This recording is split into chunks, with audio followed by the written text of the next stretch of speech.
Repat Stories. I'm Adrian, your host, and today we're going to be talking to Tiana Chung, who is, what are you, CEO? Oh my God, no. No, let's make it official. What are you? I'd just say founder. Founder, creator Yeah. of Wonga Media, and Miss Wonga Gyal herself. Yeah. Love that. So we are gonna talk about her experience in Jamaica and the US, and now in Jamaica again. So, hi, thanks for being here. Thanks for having me. All right. So, as we start this show, every time we talk about like what it was like growing up where you're from, and you're from Jamaica, and so tell us about that time. Well, I mean, I grew up, born and grew in Kingston. Well, St. Andrew. Because some people will tell you that where I come from is not Kingston. But yeah, I feel like for the most part, we lived a very like middle class life. There was both of my parents were in my life up until I mean they're still in my life, but they were married up until I was about 13. So we grew up in a nuclear family household for a while, and my mom was a marketing manager within like the Grace Kennedy. She hopped around within Grace Kennedy companies, and my father is a racehorse trainer at Caymanas. So yeah, it was like an interesting mix because like my mother was very corporate and my father was very. Caymanas is a very like, as much as people think horse racing, it's still a very real down to earth like place. So I feel like I had a good mix of both of those, like talk patois, talk standard English kind of thing growing up.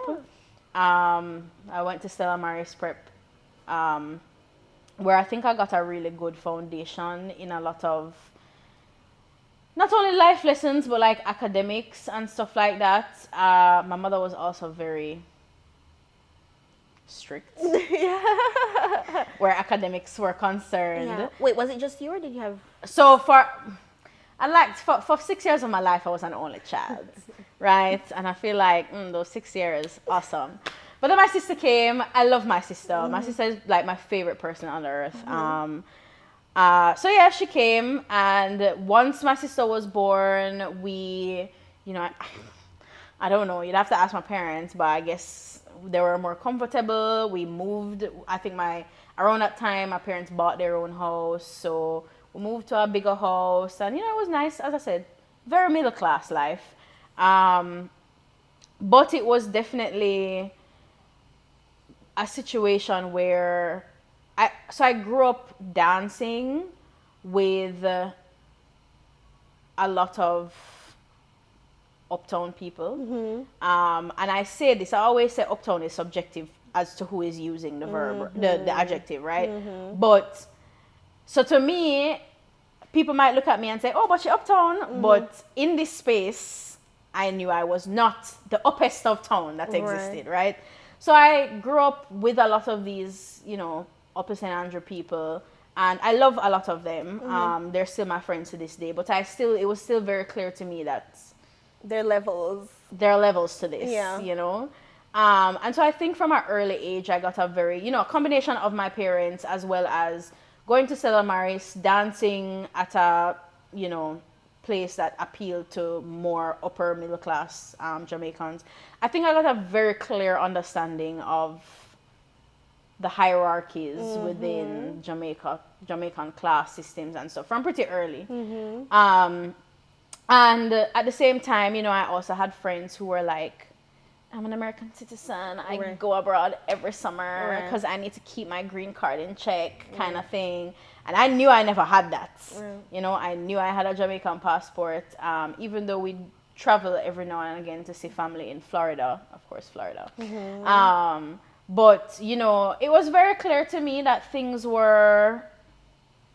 people were different. Yeah. I was different. Yeah. Some people had privileges that I didn't have. Some people were born into privileges that I didn't have. Yeah. So as I said, I understood that from pretty early, but I'd say, I can't complain about my childhood. I had a pretty good childhood. I enjoyed my childhood. I have two parents who love me, who are still very present in my life despite being divorced. So yeah, can't complain. Yeah. Yeah. So tell me about, all right, so you go to Campion, and then at that point, you're starting to think about what's next, and like at Campion, like what is, a lot of people go to these schools, Campion and other schools in Kingston that are specifically geared towards getting kids out. Yeah. Like, do you feel like that was your experience? Like you knew you were on your way out of Jamaica, or were you just kind of at school, just doing your thing, living life? Well, I will say at the time that I was at Campion, I feel like not everybody was talking about leaving, especially in my younger years. Like first to, I'd even say fourth form, not that many people were talking about leaving, except the people who were very wealthy, who were going to like boarding school. Got you. And I knew I never fell in that category. But I will say, I guess just from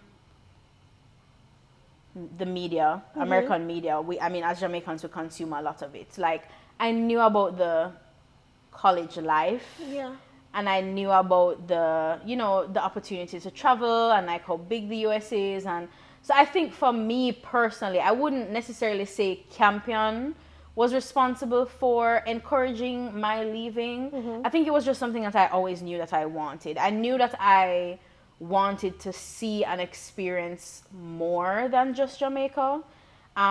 Even if I didn't move away, I definitely want to be, my goal is really to be well traveled. I'm really big on exploring how other people live.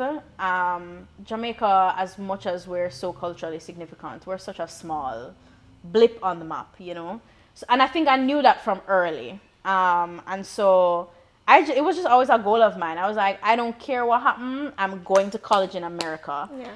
And yeah, so I guess, I don't know if going to Campion, well, I guess going to Campion definitely helped with that, because there were definitely opportunities that came up because of Campion that would have ushered me in that direction. For example, like our guidance counselor definitely started talking about those kind of opportunities around like the fifth form, the lower six.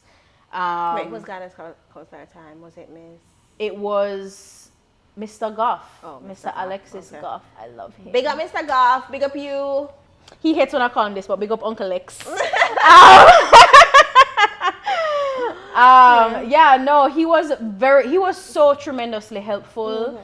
He also went to college abroad. So it was nice to have someone who had done it, who was able to really give a clear picture of, okay, this is actually possible, but this is what you need to do to make that possible. At the time as well, Nicole McLaren Campbell was on a campaign to grow AIM, and she came to Campion, and I remember she was at like our sixth form orientation, and she was doing like a special pricing for SAT classes for Campion students. So as I say, all of those things just kind of aligned. My mother really loved the tenacity of Nicole, so it was like, oh, well, if this person who is clearly very passionate about SAT, offering SAT classes, it was a no-brainer for her to sign me up to do something that I really wanted to do. So in those ways, I guess Campion would have kind of ushered me in, but it was never my mother wanted me to go or society was telling me to go necessarily. I just knew that is where I wanted to be. Got you. For college. Okay. Yeah. So now that you're preparing, you did take some time off Yeah. between like sixth form and going to college. Like, what was the decision making around that? Was that intentional or not? Intentional. It wasn't planned. Meaning I very much, like, I took the SATs in lower six. I very much applied to colleges in upper six. But at the time I didn't do like any college prep, like college counseling. I did SAT with AIM, but I never did their like college counseling program. Gotcha. So I really was doing it. And I mean, a lot of kids in my year group were doing it themselves. And so, you were doing the research yourself. And so I was applying to schools that I just really wanted to go to. I couldn't really tell you why I wanted to go there. But the name Right. did just catch me, and I was like, yeah. Like I remember during the time I was like, I want to be a USC Trojan so bad. University of Southern California.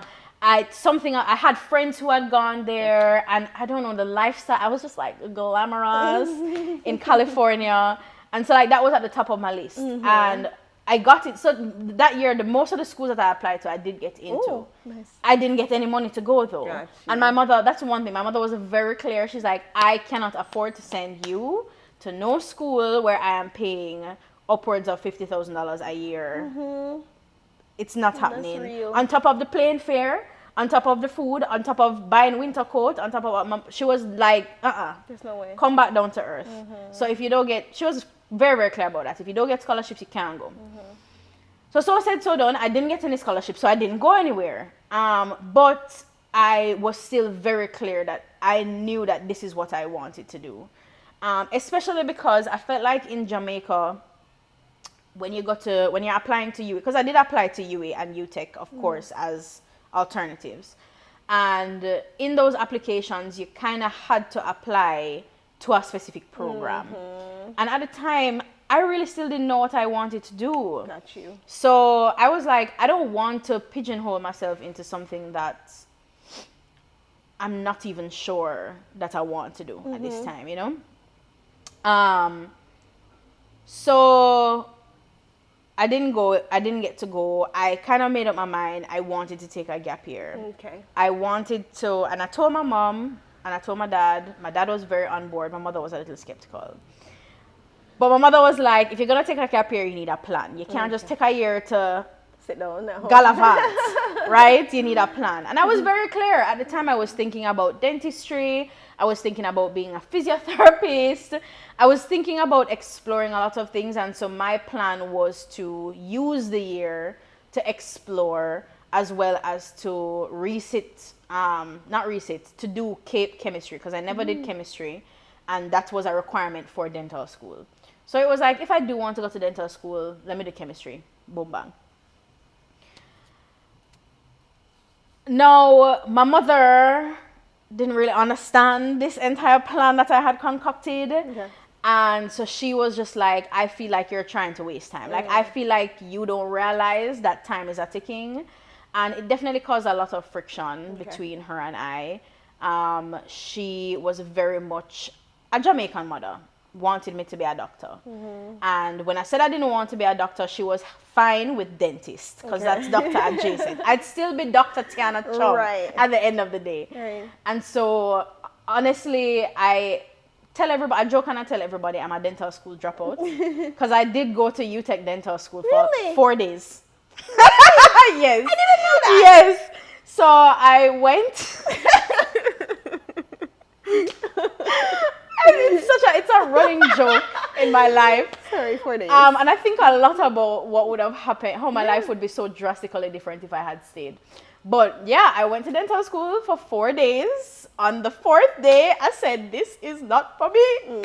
And I went to Student Loan Bureau on the 5th day, canceled my loan, but also ignited a lot of friction with my mom, because my mom really did not approve. Can I interrupt you right here? Sure.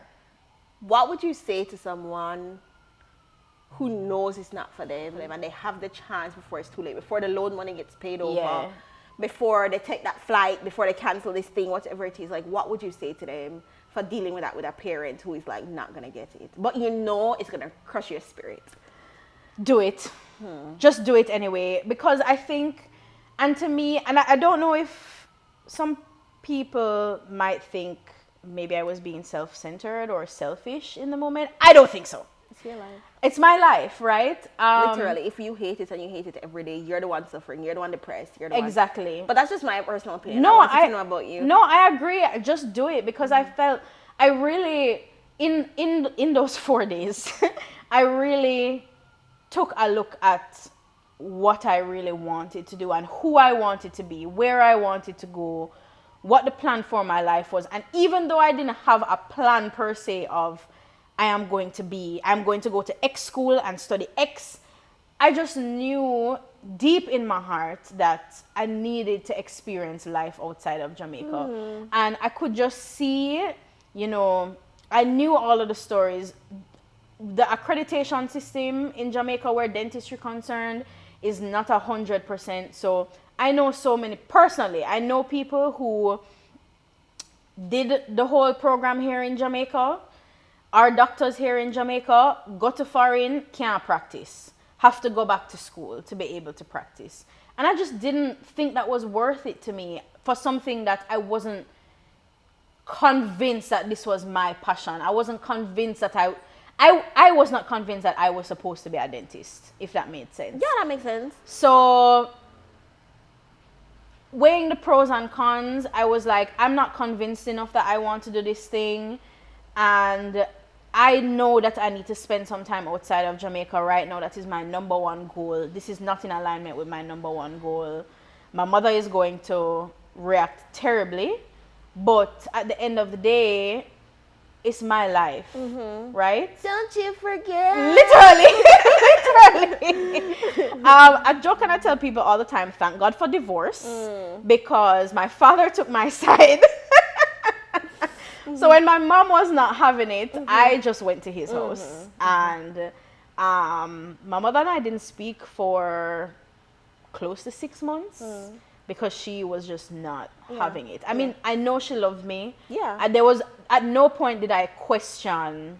If it was she loved you. Yeah. And I knew she was doing it because she didn't understand. Right. And the bigger concern is I need you to be in a career where you're self-sufficient. Exactly. Like she always told me that. She was like, I want you to be in a position where you don't have to work for anybody. That was her main thing.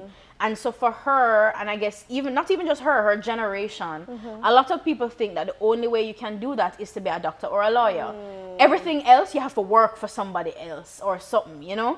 And so that's where her mind was. I know, right? That's where her mind was at the time. So I can't even say I didn't understand where she was coming from. I do think, you know, it was also a very big stepping stone for me because you were what, 18, 19? I was 19. I came and lived with my father. My father is very cool, very relaxed. So it was kind of like the first time in my life where I didn't have my mom kind of telling me what to do. For a long time, it was like, okay, you have your mom and you're doing all of these things. Not because my mom, because my mom told me to, but not in like the overpowering way, but more of like, she's my parent, she's guiding me, I trust her. So of course she's not going to tell me to do anything bad. So I'm just going to kind of follow in her direction.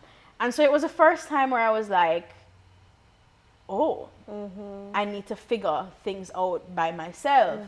And so yeah, it was definitely helped me to grow at this time as well.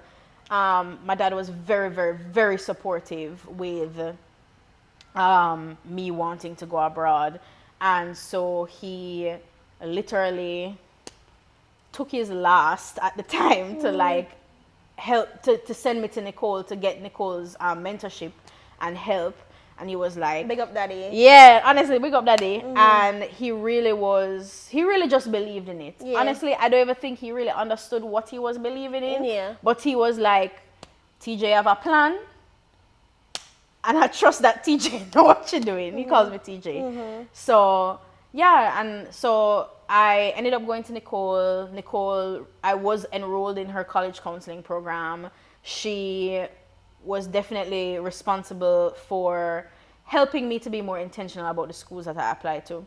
So she told me straightforward. She's like, when she saw the list of schools I applied to the year before, she was like, I could have told you weren't going to school. Because I could have told you that none of these schools were going to give you money. And so it was then that I was like, this college counseling thing is real. Like, I understand why we need it, you know?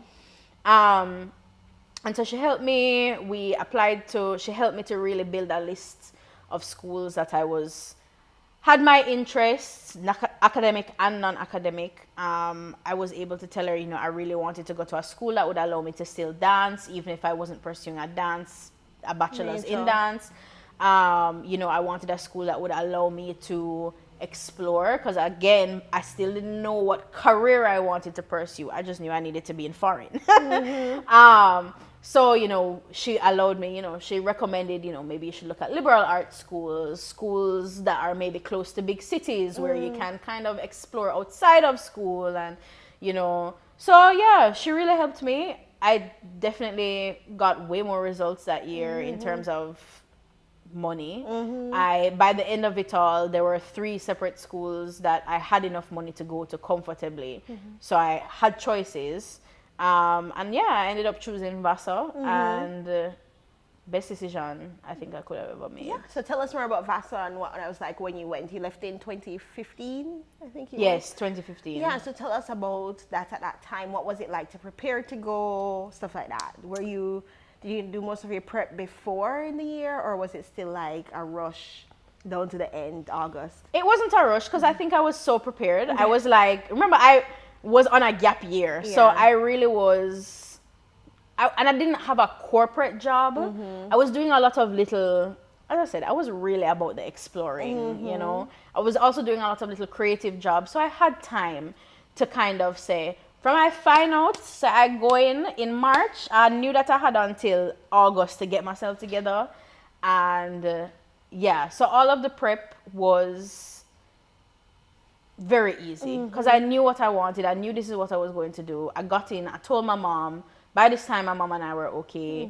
My dad was very supportive. My sister was very excited for me. Yeah. So yeah, it wasn't hard adjusting because I knew, like in my head, I was like, I don't go through all of this drama for the past 2 years to get here. Nothing can stop me now, you know? So at this time, you said your mother was in Atlanta though, right? Yes, so my mother ended up moving to Atlanta. I went to school August. My mother moved in March before. Yeah. Okay, so tell us a little bit about that. So let's pause and talk about that, because at this point, your mom is a permanent resident, is that a term there? But you're not, right? Yeah. And is at that time, is the process like, for you, is that a consideration for you to kind of like do that? Would that help tuition, anything like that? Or were you just purely focusing on like, hey, I'm a student visa, I'm just focusing on that and going to school? No, yeah. So I was focusing purely on, I'm on a student visa.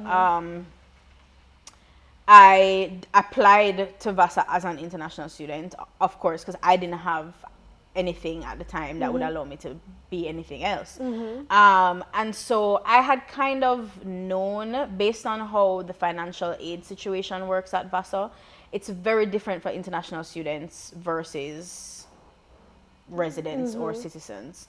And so I knew it would have kind of been a whole process in and of itself, having to switch that over.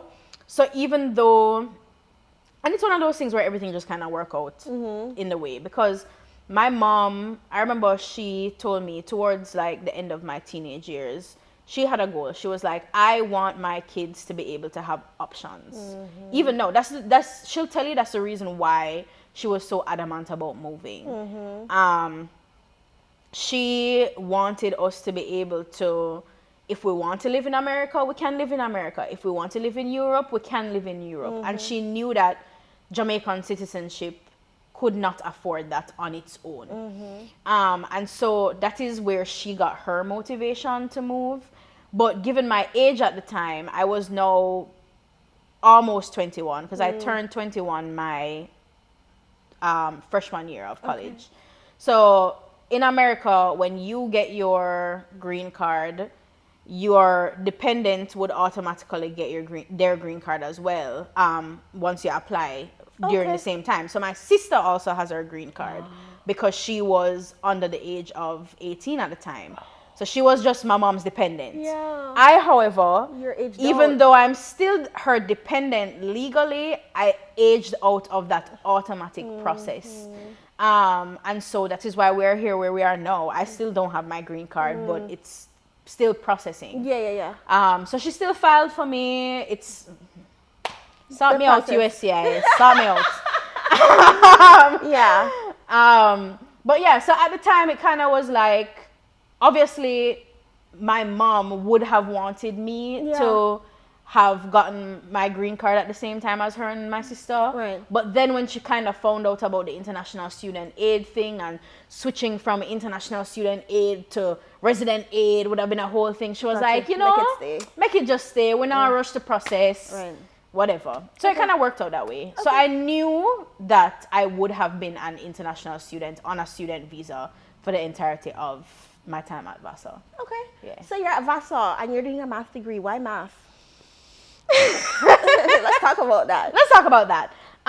So again, I'm at Vassar and I still don't 100% know what I want to do. And you know, at the time I felt bad, but now I'm like, I was young. Like, I feel like nobody really knows what they want to do. And it sucks that we tell people that they need to know by like 18? 16, 18. Well, 16 because you have to choose subjects and Yeah, all of that. That's like, wild. I'm like, very wild concept. And I'm like, I'm 21, I'm still in school. Why do I need to figure out my entire life right now? But the one thing that so Vassar is a liberal arts school. We don't have like a business school. We don't have, they're very much like, I feel like the point of Vassar is to get a very open-minded approach to education and academics. Very big on like foundational skills, but I feel like the point of Vassar is to then go on to a professional degree. So it's like a stepping stone to getting your master's in a way. Or law school. Yeah, or law school or medical school or whatever. And in a way, that's how a lot of schools deal. That's how a lot of colleges in America treat your undergraduate degree. Whereas in Jamaica, it's like, no, this is a thing. This is a thing and you need to do it. Which is why you need to know what you want at 16. Yeah. Whereas in America, like I had so many friends applying to medical school. They knew they wanted to be doctors. So they're pre-med. But they're pre-med, but majoring in history. Because they're like, I still really like history and I'm not ready to settle down with bio or chemistry yet, you know?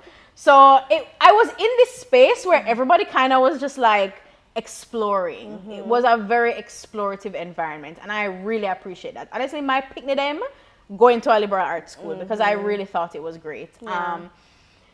But I still had to deal with my mother who was still asking me, what you doing, girl? You're here now, okay. What are you doing? So I said to myself, thought about it, and my marketing mentor, this would be now like 4 or 5 years later, told me that this should have been the first telltale that I would have been interested in marketing. Yeah, what's that? Because she said, I thought to myself, okay, what is something that I can do as a major, not knowing what I want to do, and I kind of was, not to toot my own horn, but I kind of was good at everything. Yeah. I didn't really. The girl said she was good at everything. I'm sorry. No, she's tooting her horn. She's tooting her as she should. As you should. I didn't have anything except IT. I knew that I was not a computer science girl. But kind of everything else, I was like, I could do bio, I could do psychology, I could do econ if I really wanted to. I could do accounts if I wanted to. Right. And I had done those things in high school as well. Like I literally did all 3 sciences and POB and POE. So That's a flex. So I had like, you know, it's not like I could say, I don't know, I only good at one thing, so let me just do that one thing. So I said to myself, okay, I don't know what I want to do. What can I do that the minute somebody hears that I did it, they're just gonna assume that I'm smart? What's her motivation? That's so true. That's literally what it was. And that's the first thing people say to you. They're like, oh, you must be so smart. Yes, literally, I can tell you, it never without fail. When I tell somebody I have a math major, they're like, draw on the floor. Oh my God, you must be Einstein's child, you know? Without me showing them my degree, without me doing any sort of mathematical equation, you know, literally just by virtue of me saying I have an undergraduate degree in math, they're shocked. Which was the point. And so come now, they're like, oh, you are thinking of how to market yourself. That's really what it was. Your priority was, how do I market myself to be someone hireable in the future? And yeah, so that's really how math came about. I must say, it was not an easy road, though. It was a struggle. It was a struggle. Everything after my second year, don't ask me about it. It's a blur. We just needed to pass, man. Just needed to pass. Just needed to pass. And I did more than pass, I will say. But it was rough.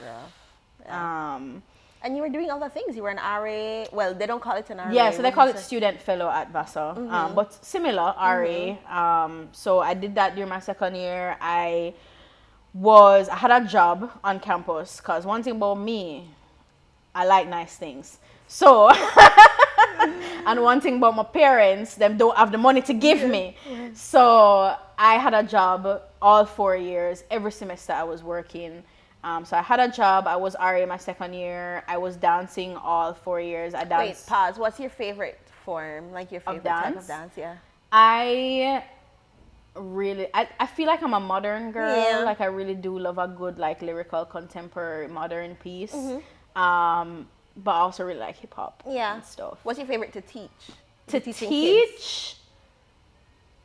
Maybe hip hop, because I feel like people really get into it. You know, people are interested. The music is also typically something that people already know. So hip hop is probably my favorite to teach. But to like people who are like dancers, I love teaching like lyrical. Got you.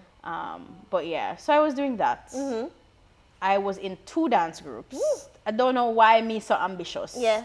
But I was in 2 separate dance groups. I also was an active member in the Caribbean Students Alliance as well.